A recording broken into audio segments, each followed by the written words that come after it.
The rain poured endlessly that night. The bridge stood cold and empty, except for a young woman named Leela, her clothes soaked, her hands trembling as she gripped the railing. She had no one left. Her parents were gone, her job lost, and the small apartment she once called home was taken away last week.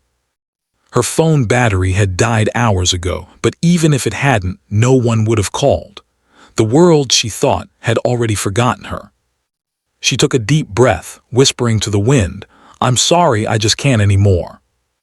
Just as she placed one foot on the lower rail, a tiny voice echoed behind her. "Miss, are you an angel?" Leela froze.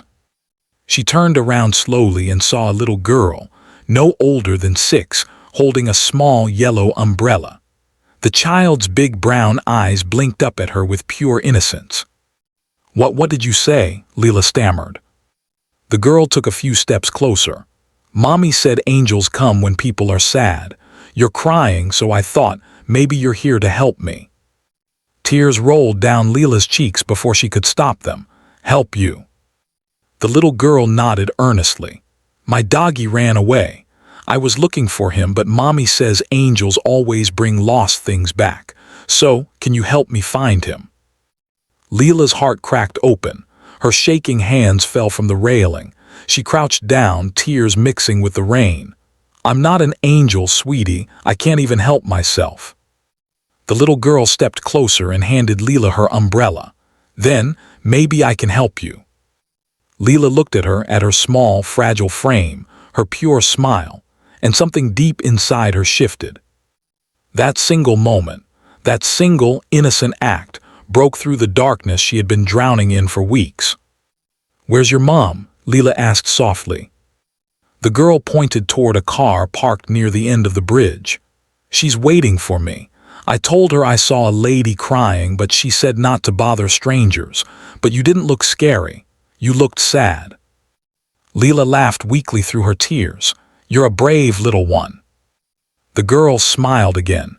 "You look like you needed someone to talk to." Those words hit harder than anything she'd ever heard, because for the first time in months someone saw her.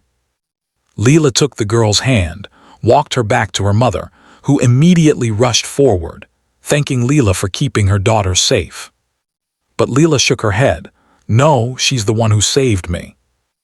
Later that night, as Leela sat in a warm cafe sipping tea, a gift from the girl's mother, she looked out the window and whispered, "Thank you, God, for sending me an angel when I needed one most." The little girl's words echoed in her mind again and again. "You looked like you needed someone to talk to." And from that night forward, Leela promised herself she would live not just for her, but to be that little girl for someone else. Because sometimes it takes a child's innocent voice to remind us that hope still exists, even on the darkest bridge.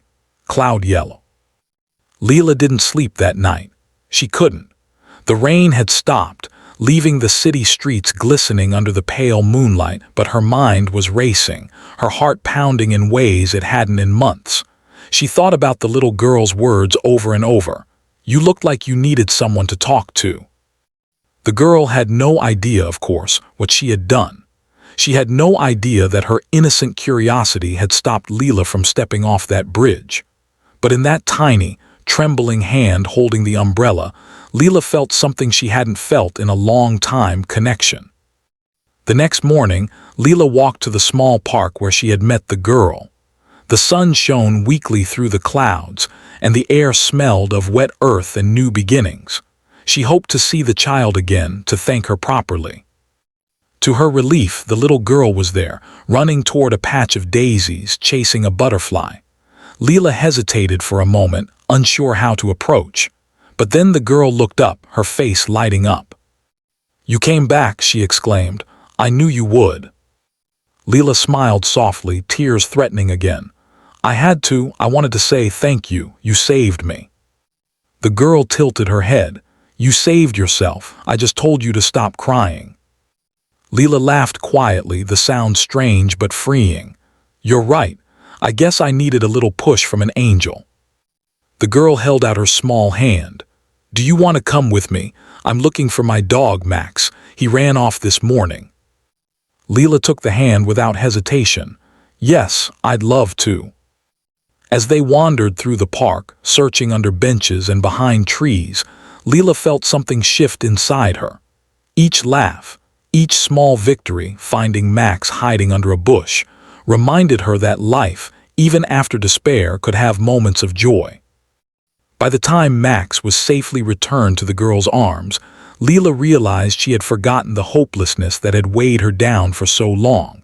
She had not just saved herself, she had found purpose in helping this small, vibrant life.